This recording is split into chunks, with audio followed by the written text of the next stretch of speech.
Right, let's get round 2 of the AFL underway and predicting who we think will win this week. But first, we have to look back at how we did last week. So let's get on with the games. On Thursday the 13th, it was Richmond versus Carlton, and Carlton were expected to win this, and they were winning it. And then they collapsed. So, yeah, that's Carlton for you. They were awful. Really were disappointing, especially in that second half when they just utterly collapsed. 72% went for Carlton to win this. So if you're in the 28%, I wrote off, like I did a big score for Carlton. I wrote off Richmond, and that is my bad, basically. I did Carlton to win by 30. They actually lost by 13. So well done to Richmond there and whoever picked. But that is the worst of it because it did all get better. Got much better because Friday the 14th, it was Hawks versus Essendon. And, well, I predicted Hawthorn to win by 12. I thought they would keep it fairly close. Essendon normally start the seasons pretty well in the last few years. However, a high-scoring game. Let's put that into perspective, though. It was a high-scoring game, a decent scoreline for both teams, really. Just Hawthorn managed to win. I did Hawks to win by 12. They won by 26. So I get 1 point for the win. Take that. Next, on Saturday the 15th, it was Geelong versus Freo. Yeah, I didn't think it would be as bad as this. Really didn't think it would be as bad as this. I did Geelong to win by 22, which was I thought was a largish margin. Let's just say Geelong won by 78. Freo. All I'm going to say, though, they didn't normally last season. If I picked them, they won. They lost. If I didn't pick them, they won. So, yeah, maybe I'm breaking that this season. 1 point for the win. Next up was Swans versus Brisbane, and I had to go against my heart because I just could not see Brisbane losing to Sydney. And they did keep it close. We did keep it close. We pulled it back. However, that final attack didn't quite make the chances. People like Amati, he's just not good enough. He is not good enough. He is not that forward that we need to score goals and make the marks. He's not big enough. He's not strong enough. He is not that target man, and he can't really score very well either. And unfortunately, they countered and finished us off right at the end. I get 1.5 points, so I get the win plus a close score. I actually did them to win by 4, and they won by 15. Just trying to see. I literally think I'm just in with the extra half a point. So I'll take it. Swings and roundabouts. Gutted we lost, but it can only get better. Then Geelong? Then Collingwood versus Port.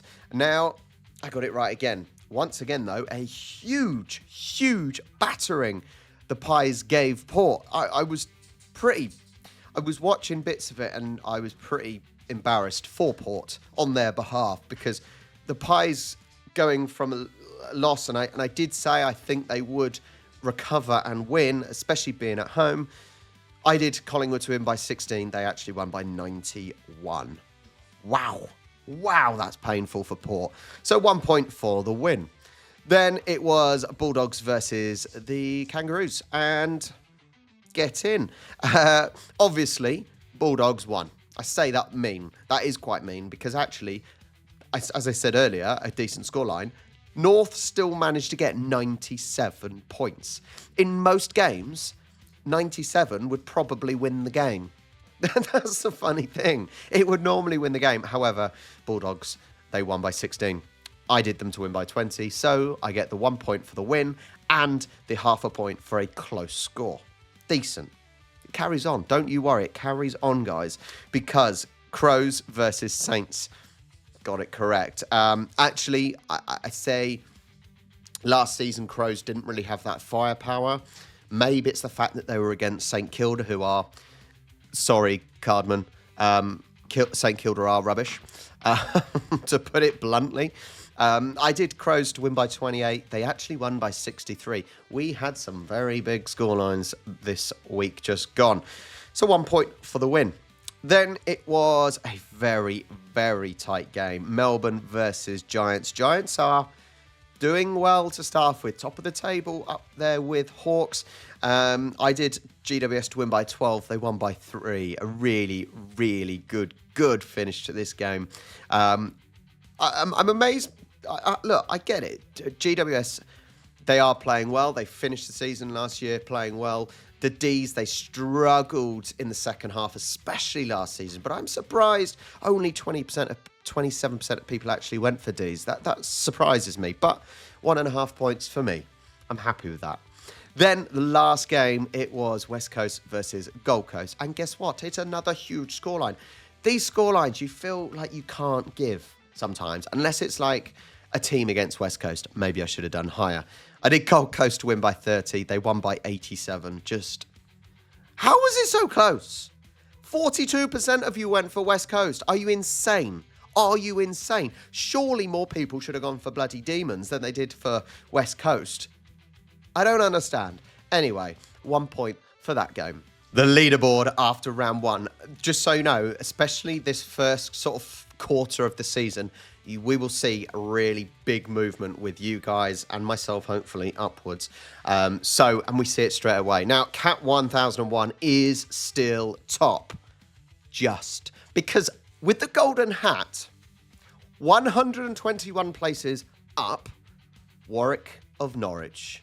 Well done. That is insane. Got everyone correct and a few close scores or whatnot. So brilliant. Let's do the top 10, shall we? DJD up 4. Crisis down 1. Aussie Dylan 5. Dark Soul down 2. Up 45. Anti-Vax Hero. Paul is up 34 to 8th. Seashell stays in 9th. And Suspended up 3. I want to see if there's any other big movers. Off the bottom, up 42. Vam H up 56. Kobe up 52. 114 is Caution. Sydney Swan up 89. There am I, up 87. Get in. I would be happy if it stays like this. I want to be in the top 30, but preferably top 20. I'm up 87 with that pretty good week. And I would have been higher if Carlton didn't screw me. Yeah. Up 90 is Aaron. Come on, where are all these other big ones? Up 68, Just Really. 79, Aussie Austrian. 55, Saints 25. Up 81, Benny. Let's just go through these. I'm scrolling so you can see yourself. There is some serious movement up and down. So, Mr. Frio fan number 1, you are down 53. Ouch. So let's have a look. We've got a lot of people in here now. I think 148. Jackson, 2 years ago's winner. Up 34 there. Let's keep going. All the way to the end. Ouch. Roy boy, come on, mate. And there we are. The wooden spoon goes to Ethan's Sport. So notes are at the ready. And for this week's predictions, we start on Thursday the 20th at the MCG. And it is Carlton versus Hawthorn. Surely there's only one winner here. Hawthorn are flying in their first 2 games. Carlton obviously only played once. So looking at it, Carlton are missing Charlie Curnow. I think he's got a knee injury. And ruckman Mark Pitonnet with a calf injury. So that is not going to help them, especially, not having a big ruck and not having that goal scorer. That's going to hurt. Carlton have been struggling in that last game to score with a 9.15 in round 1, lost to Richmond. That's not great. That is not good. Hawthorn's James Sicily likely to dominate interceptions, for sure, against an undermanned Carlton team. So whether you want to blame injuries or just Carlton being Carlton, feel free. Take your pick.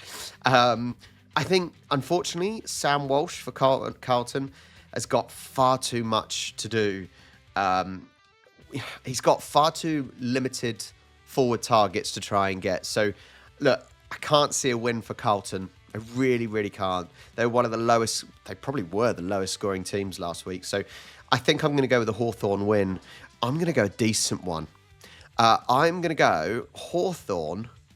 Let's go 28. And if you can hear the dog, she's behind me playing with a ball. So next game, Friday, MCG as well. It is Western Bulldogs versus Collingwood. Both with 1 win. Collingwood obviously recovered from the opening rounds games. Now, looking at this, Collingwood, they do miss Jordan De Goey and Tom Mitchell. That's quite painful, to be honest, because they're two decent players. You've got players like Marcus Bontempelli for Bulldogs, and I think he should really be looking for a dominant midfield performance this week for sure. I think, look, it's a difficult one, actually. I don't think this one is as straightforward. Both teams can play at the MCG. I don't think that's a massive thing. I think Collingwood winning last week against Port, I think Port really were that bad. They really were that bad. But it still boosts confidence. But there's players like Aaron Norton, I would like to think, who should probably exploit the Pies' undersized defence. So I'm gonna go for this one. I'm gonna go Western Bulldogs here. Let's go Western Bulldogs by 22. I've got a feeling this season Collingwood may be a little bit inconsistent. That's my thought. So, yeah, Bulldogs by 22. Next one, Saturday 22nd, we have Essendon versus Crows. Crows started off really, really well with a really good win last week. Really, really impressive for them. And Essendon obviously didn't do the job. So if you're looking at it, I think scoring power certainly is better for Crows than Essendon.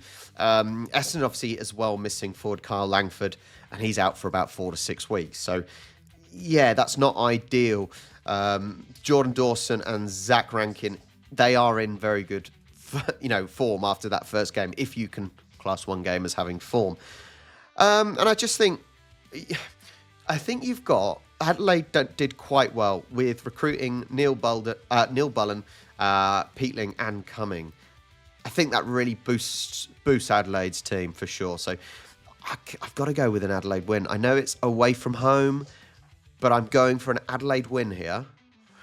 That will keep Babs happy, if anyone knows Babs. Let's do a 15-point win for the Crows. That's it's not a huge win, but it's enough to get the job done away from home. Adelaide Oval next.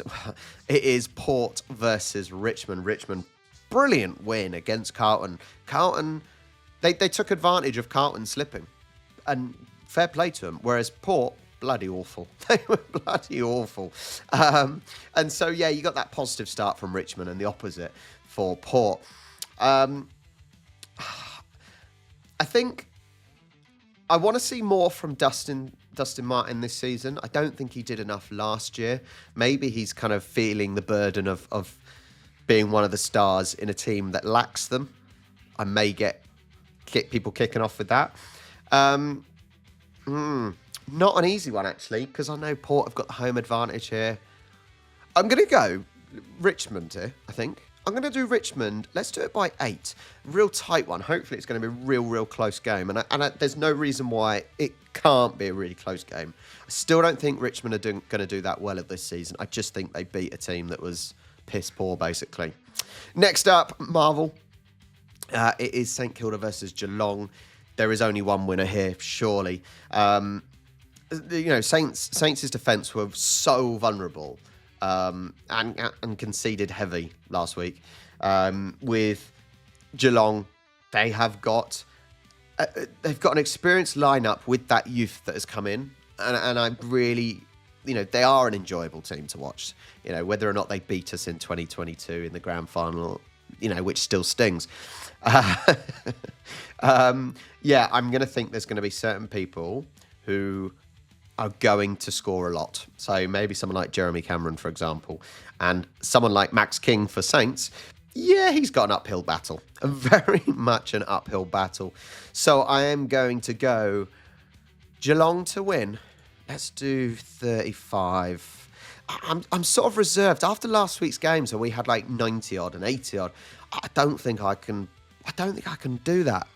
It's a lot, isn't it? It's a lot, and you've got to be bold to make that sort of decision. Anyway, next game. It is at the Gabba. Brisbane versus West Coast. This is going to be a hammering. Straight away. Brisbane, they are still missing a few players, all right? Coleman, Starcevic. So they are missing some players, but West Coast are awful. And it's at Brisbane. They don't often lose at Brisbane as well, so they've got that. I think Lockie Neal, he should dominate midfield. No problem about that. Joe Danaher, he's going to cause issues. I could list players' names that will cause issues. So I'm going to do a big score here. Let's do Lions. Let's do Lions by 80. I just said I wasn't going to do really big scores. I am, as soon as I saw that fixture. Okay, next is North versus Melbourne at Marvel Stadium. Okay, look, this is annoying because last year and I think the year before, I sometimes pick North thinking their pluckiness and their ability to still score goals will win them the day, and they never seem to win. Unfortunately, I know D's aren't what they were a few years ago, but they are still a decent team. Whether you like it or not, they're still a decent team. They've got superior midfield. Just look at Gawn as a ruck. However he performs, he is still better than most other rucks. He can be having a bad day and still be better than most teams' rucks, whatever you say. I think North probably still building cohesion under their new coaching regime. But I don't know. You never know. North, because they can score goals, they may surprise everyone. But I have to go with Melbourne here. Let's do D's by 20. I hope this will be a real kind of barn burner. Loads of goals here. I really do hope that. Anyway, last game. Freo versus Swans. My Swans. We have had 2 losses. They haven't been huge losses, and we've shown some ability in both games, but we just haven't killed the game off. We haven't taken those marks and scored when we needed to. I think it's been a little bit sloppy. But I think Swans should bounce back. I know it's at Optus, but I think Swans should bounce back. I would hope Sydney's forward line will kind of capitalise a little bit better on scoring opportunities this week. Who knows? This is the thing. You just don't know, because we've had games where we just can't score. Some games where we just take the mick and score everything we touch. So, let's go with Swans here. I haven't got much else to add to this, to be honest. Swans here. Let's do them to win by... Let's do a close-ish one. Let's do Swans to win by 12. So to recap the scores and predictions, Hawthorn by 28, Dogs by 22, Crows by 15, Richmond by 8, Geelong by 35, Brisbane Lions by 80, big one, Melbourne by 20, and Swans by 12. Let's hope. I do want a full house this year, like one of those like eight game weeks, or I just want a clean sweep at one point this season. I'll be so happy. Let's see if I can push higher up. I think hopefully the analysis makes sense. There are some that, could go either way for sure. There are games here, if you're looking at, for example, even Essendon versus Adelaide or Bulldogs versus Collingwood. They are fairly tight games that could go either way, so we will see. But thank you so much, everyone, for joining me yet again. You lot are awesome, and thank you so much. Make sure you check out any live watch-alongs that go ahead. They will be shown on the Discord schedule when they will be going up, and then I will see you then. Thank you so much. Like, subscribe, and I'll catch you next week.